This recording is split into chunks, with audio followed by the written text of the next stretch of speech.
It's dark. I can't see the fence anymore. Just keep walking. They said the border is closed. One more hill, they said. But how close is hope really?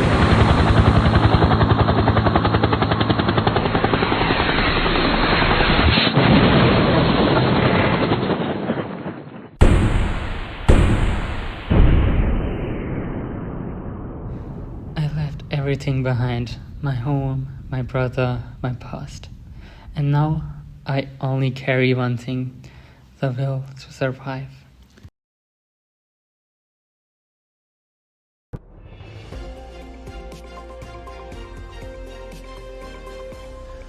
Welcome to Human Dilemmas, Stories of Survival. Extreme situations. Two words that sound distant, like something that happens to other people. But when they come close, they don't ask for permission. We like to believe that extreme situations only happen in fiction, in books, movies, and stories about heroes. But our world is full of extreme situations. Earthquakes, floods, wars, and many more. Today's episode, Voices from the Border, life as a war refugee. Right now, I am standing at the European coast in Italy, surrounded by people who fled from war zones, for example from Sudan and Gaza. Among them is Amir, an engineer, a son, and a survivor. Amir, thank you for talking with me. Thank you for seeing me. Many people look at refugees, but they don't really see us. Okay, let's start from the beginning. Where did your journey begin? Gaza.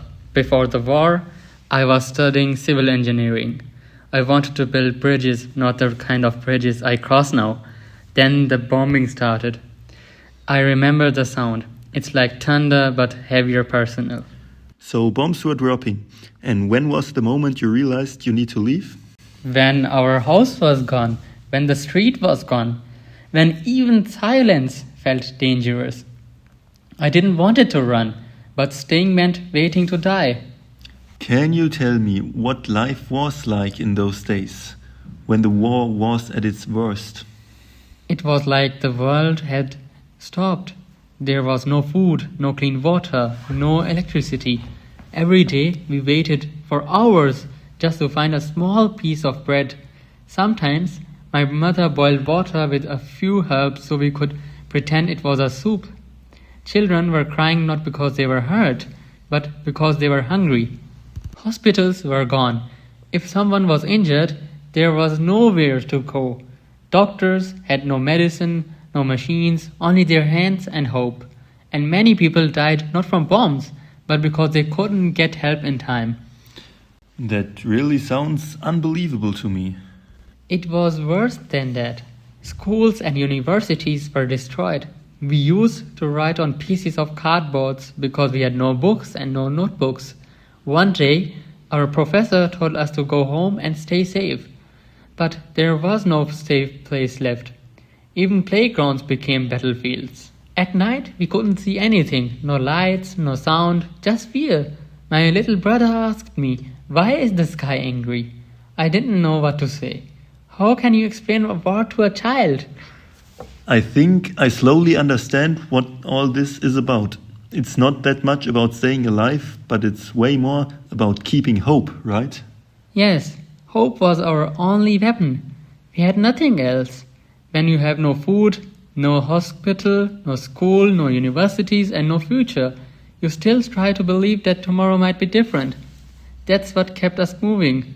That's why I left.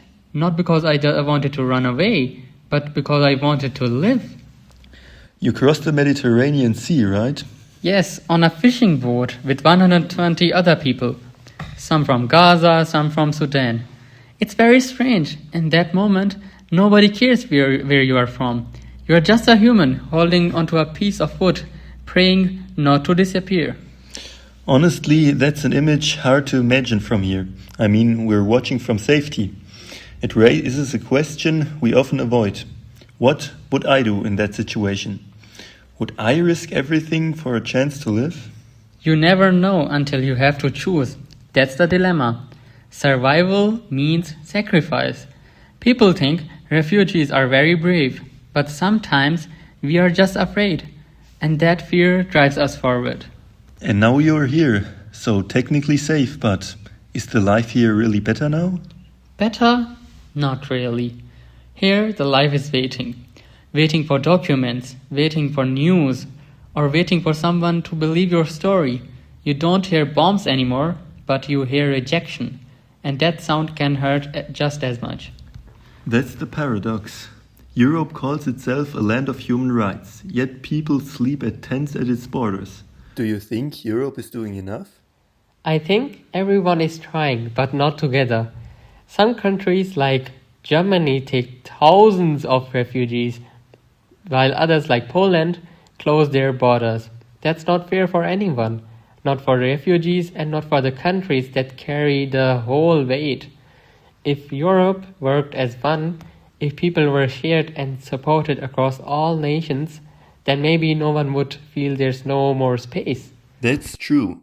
Many countries are, in fact, at the top of their capacities. They try to take refugees, but they are kind of overwhelmed.